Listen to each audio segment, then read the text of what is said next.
নানা ভাই, নানা ভাই, আজ তো মামার বিয়ে, আমরা অনেক সাজবো। সাজগোজ তো ভালো, কিন্তু দাদু ভাইরা এক কোণের গল্প শোনো, যে আল্লাহকে খুশি করতে নিজের সব সাজ মুছে ফেলেছিল। আল্লাহু আকবার, আল্লাহু আকবার। মা, এশার ওয়াক্ত চলে যাচ্ছে, আমি অজু করে নামাজ পড়ব। পাগল হলে অজু করলে তো সব মেকআপ ধুয়ে যাবে, মেহমানরা তোমাকে দেখে হাসবে।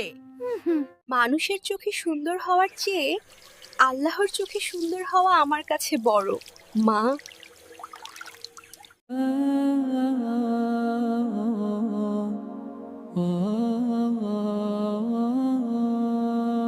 মারিয়াম, ও মা, কথা বলছিস না কেন? আমিও নামাজ কাজা করব না নানা ভাই। আল্লাহ আমাকে দেখলেই আমি খুশি। মনে রেখো দাদু ভাইরা, নামাজই হলো মুমিনের আসল সৌন্দর্য।